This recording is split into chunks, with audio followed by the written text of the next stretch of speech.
سلام سامعین، آپ کے channel Elia reads and review پہ حمید فریدی سیریز کا یہ ناول مونچھ مونڈنے والی کا پارٹ 2۔ رات تاریک تھی۔ ٹیکسیاں شہر کے مشرقی سرے کی آبادی کی طرف جا رہی تھیں۔ ایک ٹیکسی میں وہ لڑکی اور اس کا جو عجیب سا اس کا ساتھی تھا، جو بڑی بڑی اس کی مونچھیں تھیں، جس کو وہ ہوٹل ڈی فرانس میں ملی تھی، وہ تھے، اور حمید ان کا تعاقب کر رہا تھا کیونکہ اسے تھوڑا سا کچھ عجیب سی وائبز آ رہی تھیں۔ یہ لوگ ٹیکسی آگے پیچھے چل کے ایک عمارت کے پاس رک گئی تھی جہاں پہ اندھیرا تھا۔ حمید نے اپنی ٹیکسی کو کافی پیچھے رکوا لیا تھا، اور جب وہ اس عمارت میں وہ دونوں لڑکی اور بڑی مونچھ والے اندر داخل ہو گئے تو وہ بھی چپکے چپکے اس عمارت کی طرف آ گیا۔ اس نے دیکھا کہ اچانک ایک کمرے میں روشنی سی ہوئی ہے، اور یہاں پہ بڑا لطیف سا یہ سینٹنس ہے، یہ اردو ادب کا کمال ہے جناب ابن صفی کا، بڑا خوبصورت جملہ ہے کہ جیسے کسی کمرے میں روشنی ہوئی اور کھڑکیوں کے شیشے کے چمکدار عکس اندھیرے کے سینے پر جم گئے۔ کیا کہنا، واہ! اور دوسرے ہی لمحے میں حمید کھڑکی کے شیشے سے کمرے کے اندر جھانک رہا تھا۔ لڑکی ایک آرام کرسی پہ نیم دراز تھی، سگریٹ کے ہلکے ہلکے کش لے رہی تھی اور ادھکلی آنکھوں سے مونچھ والے کی طرف دیکھ رہی تھی، اور وہ صحیح معنوں میں سامنے کھڑا جیسے بغلے جھانک رہا تھا۔ لڑکی نے مسکرا کے کچھ کہا اور وہ اپنے خشک ہونٹوں پہ زبان پھیرنے لگا تھا۔ حمید تک لڑکی کی آواز تو نہیں پہنچ رہی تھی کیونکہ کھڑکی بند تھی۔ اچانک اس نے دیکھا کہ لڑکی مونچھ والے کے بہت زیادہ نزدیک آ کے کھڑی ہو گئی تھی۔ مونچھ والے کی ٹانگیں کانپ رہی تھیں۔ اس نے اپنے دونوں ہاتھ لڑکی کے شانوں پہ رکھ دیے تھے اور اچانک سے احمقوں کی طرح سے مسکرانے لگا تھا۔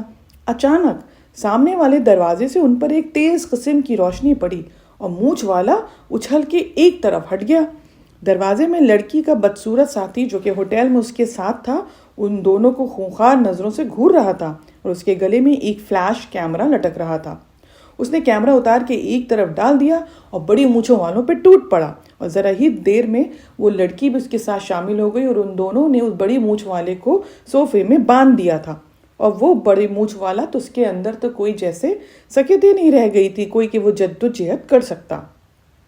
تھوڑی دیر کے بعد لڑکی نے میز کی دراز سے استرا نکال لیا، اور پھر جو لڑکی کا ساتھی تھا بدنما سا، اس نے اس بڑی مونچھ والے کا سر اپنی گرفت میں لے لیا، اور دوسرے ہی لمحے لڑکی سے جو حرکت سرزد ہوئی، اس نے حمید کی آنکھوں کو اپنے حلقے سے نکلنے پہ مجبور کر دیا تھا کیونکہ وہ اس کی مونچھ مونڈ رہی تھی۔ اچانک ایک جھلائے ہوئے کتے نے غرا کر حمید کی ٹانگ پکڑ لی۔ حمید بے تحاشا اچھلا تھا۔ ٹانگ تو اس کی گرفت سے نکل گئی، لیکن وہ خود ایک کیاری میں جا گرا تھا۔ کتا دوبارہ اس پہ جھپٹا تھا، اور اٹھتے اٹھتے بھی اس نے اس کے کوٹ کے دامن کو پکڑ لیا تھا۔ حمید نے 2-3 گھوسے جھاڑے، لیکن کتا بھی کم نہیں تھا۔ اس نے اس بار اس کے ہاتھ پہ منہ مارا، لیکن کامیاب نہ ہوا۔ حمید بے تحاشا بھاگا، اور وہ اس کے پیچھے تھا۔ اچانک اسے ایسا لگا کہ لڑکی شاید برآمدے میں آ کھڑی ہوئی تھی اور اسے آوازیں بھی دے رہی تھی۔ سڑک تک پہنچتے پہنچتے اس کی بری حالت ہو گئی تھی۔ کتا تھا کہ بھاگے جا رہا تھا، اور غراہٹ بھی اس کی بہت تیز معلوم ہو رہی تھی۔ حمید کو کسی کے پیروں کی آہٹ بھی مل رہی تھی کہ شاید کوئی دوڑ رہا تھا۔ اچانک حمید نے سوچا کہ اگر وہ اس طرح سے دوڑتا رہا تو معاملہ گڑبڑ ہو سکتا ہے، لیکن اگر وہ لڑکی کا ساتھی ہوا تو اسے پہچان جائے گا۔ لیکن حمید نے سوچا کہ رکنا ہی چاہیے۔ وہ رک گیا، اور یہاں پہ کچھ اندھیرا تھا۔ حمید کو یہ اطمینان تھا کہ وہ لڑکی کا ساتھی اسے پہچان نہ پائے گا۔ ٹھہر جاؤ، اس آدمی نے کتے کے پٹے پہ ہاتھ رکھنے کے بعد شاید حمید کو ہی آواز دی تھی۔ حمید رک گیا تھا، کتے کا پٹا پکڑے ہوئے اس کے قریب گھسٹتا ہوا چلا آ رہا تھا۔ کتے کے منہ سے ابھی بھی غراہٹ نکل رہی تھی۔ سڑک پہ اندھیرا تھا۔ تم کون ہو؟ آنے والے نے کڑک کر پوچھا۔ اپنا لہجہ درست کرو، حمید بھنا کر بولا تھا۔ اوہو، لیکن آپ کمپاؤنڈ میں کیوں داخل ہوئے تھے بھائی؟ نعیم صاحب سے ملنا تھا، حمید نے کہا تھا۔ کون نعیم صاحب؟ ارے تو کیا وہ کوٹھی نمبر 84 نہیں تھی؟ نہیں، قطعی نہیں۔ اس کا نمبر 45 ہے۔ تب تو حقیقتاً مجھ سے غلطی ہوئی ہے، حمید نے کہا، اور جیسے ہی میں کمپاؤنڈ میں داخل ہوا یہ مصیبت آ گئی۔ اب تو کپڑے بھی اس قابل نہیں رہے کہ میں 84 تک پہنچ سکوں۔ کیا آپ ادھر پہلے کبھی نہیں آئے تھے؟ جی نہیں، اس شہر میں تیسری بار آیا ہوں۔ وہ تھوڑی دیر تک کچھ کھڑا سوچتا رہا، پھر ندامت آمیز لہجے میں بولا تھا، مجھے افسوس ہے، ویسے میرے لائق کوئی خدمت ہے کیا؟ جی نہیں، شکریہ۔ حمید کے لہجے میں تلخی تھی۔ وہ تیزی سے واپسی کے لیے مڑا تھا۔ کچھ دور چلنے کے بعد اس نے محسوس کیا تھا کہ وہ کتے کا پٹا جو آدمی نے جس نے پکڑ لیا تھا وہ بھی پیچھے کی طرف واپس جا رہا تھا۔ اب اس کے ذہن میں کئی خیال آ رہے تھے۔ یہ سب کیا تھا؟ انہوں نے اس کی مونچھ کیوں صاف کر دی؟ اس آدمی کو دیکھتے ہی لڑکی نے اس کی مونچھ کے متعلق کوئی گفتگو کی تھی، اسی کی وجہ سے حمید ان کی طرف متوجہ ہوا تھا۔ تو کیا وہ اسے اسی لیے پھانس کے لائی تھی کہ اس کی مونچھ کو صاف کر دے؟ غالباً کیمرہ اس کے ساتھی نے ان دونوں کی تصویر لے کے مونچھ والے کو بلیک میل کرنے کی دھمکی دی تھی تاکہ وہ پولیس کو اطلاع نہ دے سکے۔ اور حمید بار بار یہ سوچ رہا تھا کہ اس نے اس بڑی مونچھ والے کو کہاں دیکھا تھا، لیکن اسے یاد ہی نہیں آ رہا تھا۔ اور اب وہ یہ سوچ رہا تھا کہ اس حالت میں اگر وہ گھر پہنچے گا اور فریدی سے مٹ بھیڑ ہو گئی تو وہ فریدی کو کیا بتائے گا۔ وہ چلتا رہا اور ایسے راستوں سے گزرتا رہا جہاں کچھ اندھیرا تھا، کیونکہ اس کا لباس بہت بری طرح سے خراب ہو گیا تھا اور حمید کو بڑی شرم محسوس ہو رہی تھی، اور وہی ہوا جس کا اسے خدشہ تھا۔ گھر پہنچتے ہی فریدی سے سامنا ہو گیا۔ وہ ابھی تک برآمدے میں بیٹھا کتاب پڑھ رہا تھا۔ حمید کو اس حالت میں دیکھ کے وہ بے اختیار مسکرا دیا تھا۔ کسی لڑکی کے باپ یا عاشق کا کارنامہ، اس نے بھررائی ہوئی آواز میں بولا تھا۔ کتاب پہ نظریں ابھی بھی تھیں۔ چلیے یہی صحیح، حمید نے بھنا کے کہا اور اندر جانے لگا۔ ٹھہرو، ذرا قریب آؤ نا۔ فریدی کی معنی خیز نظریں اب اس پر جمی تھیں۔ وہ آہستہ سے بولا، میں نے اندازہ لگانے میں جلدی کی تھی، غالباً وہ لڑکی کے باپ یا عاشق کا کتا تھا۔ ہاں یقیناً کتا ہی تھا۔ کیوں؟ اور تم کئی جگہ گرے بھی ہو، غالباً کسی کیاری میں گرے ہو۔ گیلی مٹی اور پتیوں کی رگڑ کے نشانات ہیں۔ کیا کسی کھڑکی پر بھی چڑھنے کی کوشش کی تھی؟ نہیں برخوردار، تم جھوٹ نہیں بول سکو گے، کیونکہ کھڑکی کی سلاخوں پہ شاید حال ہی میں کتھئی رنگ کا پینٹ پھیرا گیا تھا جو گیلا تھا، اور تمہارے سفید کوٹ پہ 3 لمبی براؤن دھاریاں ہیں جن کے فاصلے برابر ہیں، یہی بتاتی ہیں کہ وہ سلاخیں تھیں۔ ارے بھائی اور بھی کچھ بتاتی ہیں کیا؟ حمید دانت پیس کر بولا تھا۔ ہاں ذرا ادھر آؤ، روشنی میں بیٹھ جاؤ۔ ہاں ٹھیک۔ فریدی نے الیکٹرک لیمپ کا شیڈ اتار دیا اور تیز قسم کی روشنی میں حمید پہلے سے بھی زیادہ مضحکہ خیز لگنے لگا تھا۔ فریدی آگے جھک کر اسے دیکھ رہا تھا، پھر اس نے ایک طویل سانس لی اور حمید کو گھورنے لگا۔ تو اب نوبت یہاں تک پہنچ گئی ہے، اس نے کہا تھا۔ میں نہیں پوچھوں گا کہ بھائی آپ کس نوبت کی طرف اشارہ کر رہے ہیں، حمید چل کر بولا۔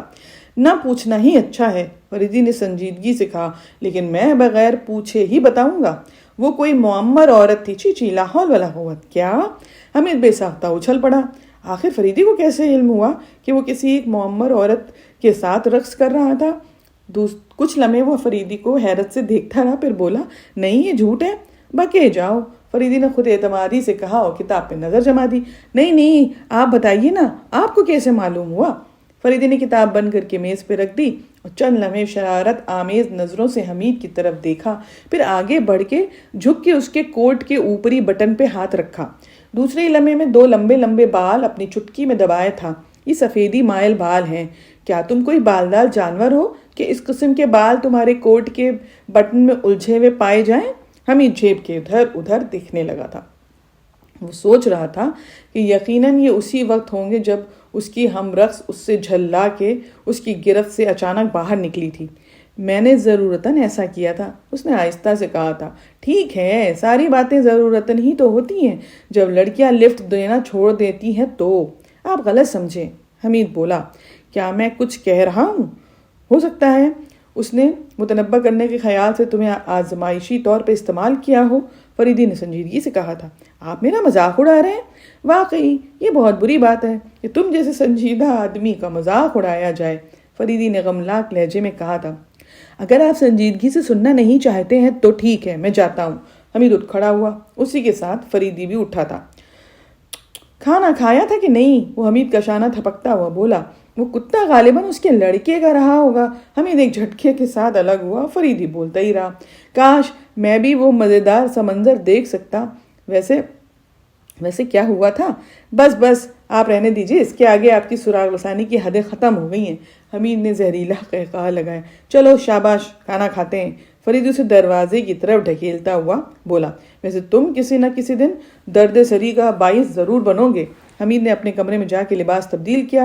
وہ اس وقت فریدی سے بھیڑنا نہیں چاہتا تھا، لیکن کھانے کی میز پر اس سے ملاقات ہونا تو ضروری تھی۔ گھڑی 12:30 بجا رہی تھی۔ اتنی رات گئے فریدی کے لیے یہ کوئی نئی بات نہیں تھی کہ وہ کھانا کھائے۔ مطالعہ یا کسی دوسری مصروفیت کی بنا پہ اکثر ایسا ہو جاتا تھا۔ ایسے حالات میں وہ نوکروں کے لیے ہدایت تھی کہ وہ اس کے انتظار میں بیٹھے نہ رہیں۔ ہم یہ سوچ رہا تھا فریدی خود ہی میز لگا رہا ہوگا اور ایسے موقعوں پر وہ نوکروں کو نہیں جگاتا تھا۔ واپسی میں حمید کا اندازہ بالکل درست نکلا۔ فریدی کھانے کی میز پہ اس کا انتظار کر رہا تھا اور کوئی بھی نوکر اس کے لیے موجود نہیں تھا۔ حمید نے اپنا واقعہ دہرانے کے لیے بری طرح سے بے چین تھا۔ وہ سوچ رہا تھا کہ ان شبہات کی موجودگی میں جن کا اظہار فریدی طنزیہ انداز میں پہلے ہی کر چکا ہے، اب اس کی کہانی پہ اسے کیسے یقین آئے گا۔ گھر میں چاہے جس طرح سے رہو، فریدی نے کہا، لیکن باہر تمہیں ایک پروقار آدمی ہونا چاہیے۔ آپ میری بات تو سنتے نہیں، اپنی ہی کہے جا رہے ہیں۔ چلو سناؤ۔ آپ یقین کریں گے، ایک بڑی عجیب و غریب مضحکہ خیز بات ہوئی ہے، لیکن حالات بڑے عجیب سے ہیں۔ بکو بھی۔ حمید نے پوری داستان سنائی۔ فریدی درمیان میں کبھی ہنستا کبھی مسکراتا۔ تو آپ کو یقین نہیں آیا؟ حمید منہ بنا کر بولا تھا۔ اگر فرض کرو یقین کر لوں تو پھر؟ نہیں تو یہ کوئی کیا خاص بات ہی نہیں تھی؟ ارے بھائی میں یہ نہیں کہتا، لیکن میں فی الحال صرف مطالعہ کرنا چاہتا ہوں۔ میں پہلی بار آپ کی زبان سے اس قسم کا جملہ سن رہا ہوں، حمید بولا تھا۔ ہاں یہ بھی کوئی خاص بات نہیں ہے، ہمیشہ موڈ یکساں نہیں رہتا نا۔ تو میں یہ سمجھ لوں کہ باپ آہستہ آہستہ بڑھاپے کی طرف قدم بڑھا رہے ہیں؟ لغو، میں کبھی بوڑھا نہیں ہو سکتا۔ ارے خوش فہمی ہے آپ کی، حمید ہنس کے بولا۔ آئینہ تو دیکھیے، چہرہ آپ کا پیلا پڑ گیا ہے، گالوں کی ہڈیاں ابھر آئی ہیں، ہونٹ خشک ہو گئے ہیں اور آنکھوں کے سامنے نیلی پیلی چنگاریاں بھی اڑنے لگی ہیں۔ شادی سے تو خیر آپ جی چراتے ہی ہیں، کہیے تو کسی جاپانی دواخانے سے خط و کتابت بھی کروں؟ ضرور کرو، ورنہ بوڑھیوں سے تم لاشوں پہ اتر آؤ گے، فریدی نے کہا تھا۔ بہرحال تو آپ اس معاملے میں دلچسپی نہ لیں گے؟ کبھی تم بھی کچھ کر لیا کرو، اگر میں تمہاری جگہ ہوتا نا تو اس طرح سے نہ بھاگتا وہاں سے۔ خیر میں تو اس لیے بھاگا تھا کہ جس سے ملاقات ہوئی تھی نا وہ میرا کوئی عزیز رشتہ دار نہیں تھا، حالانکہ ہمیشہ کتوں ہی کے ساتھ بندے رہتے ہو، فریدی نے طنز کیا تھا۔ تھوڑی دیر تک خاموشی رہی، پھر فریدی نے پوچھا، اور اس مونچھ والے نے کوئی جد و جہد نہیں کی تھی؟ کی تھی، لیکن بری طرح جکڑا ہوا تھا۔ میرا خیال ہے کہ اس حالت میں تصویر لینے کا مقصد یہی تھا کہ وہ ان کے خلاف کوئی کارروائی نہ کر سکے۔ لیکن آخر مونچھ مونڈنے کا کیا مقصد تھا بھائی؟ پہلے تو میں یہ سمجھا شاید وہ دونوں اسے لوٹیں گے۔ کیوں؟ فریدی چونک کر بولا۔ یہ کتے کیوں بھونک رہے ہیں؟ کمپاؤنڈ میں رکھوالی کے السیشین کتے بری طرح شور مچا رہے تھے۔ بھوک رہے ہوں گے، حمید نے کہا، اور دونوں کھانا کھا چکے تھے۔ شاید کوئی پھاٹک بھی ہلا رہا ہے، ذرا دیکھو تو۔ اس بے حد خوبصورت سی داستان کا یہ سلسلہ ہم یہاں ختم کرتے ہوئے آپ سے گزارش کرتے ہیں کہ اگر ابھی تک آپ بنے ہوئے ہیں اور آپ نے چینل سبسکرائب نہیں کیا ہے، 1 سیکنڈ بھی نہیں لگتا، چینل سبسکرائب کر لیجئے۔ فائنل ریویو تو ناول کے اینڈ میں لاسٹ ٹائم کی طرح ہی ہوگا، لیکن یہاں ہم اپنے آپ کو یہ کہنے سے روک نہیں پا رہے ہیں کہ فریدی کے کردار کی ایک بڑی عظیم سی جھلکی یہاں نظر آئی ہے ہم کو، کہ جب وہ رات کا وقت ہوتا ہے تو وہ اپنے نوکروں کو تکلیف دینے کے خیال سے ان کو نہیں جگاتا اور خود کھانا لگاتا ہے، کیونکہ رات کے 12 آلریڈی بج چکے تھے، جبکہ وہ خود اتنا پیسے والا ہے کہ اس کے بارے میں کئی بار یہ بات آ چکی ہے کہ اگر وہ چاہے تو بیٹھ کے کھائے تو تب بھی 7 پشتیں آرام سے اس کی کھا سکتی ہیں، ان کو کوئی کمی نہ ہوگی۔ تو اتنا بڑا آدمی لیکن اتنا سادہ مزاج کہ وہ اپنے نوکروں کو بھی تکلیف نہیں دیتا، اور خود سے کبھی ایک ناول میں تھا کہ وہ خود سے کافی بنا لیتا ہے جا کر کہ ان کو تکلیف نہ ہو۔ تو یہ بڑی پیاری بات، بڑی دلکش بات لگتی ہے، اور فریدی کے لیے بہت سارا پیار اور عزت امڑ کے آتا ہے، اور ہم سمجھتے ہیں کہ آپ بھی اس بات سے اگری کریں گے۔ تو اس بے حد خوبصورت داستان کو ہم لوگ آگے کنٹینیو رکھتے ہیں، امید کرتے ہیں کہ آپ پسند کریں گے۔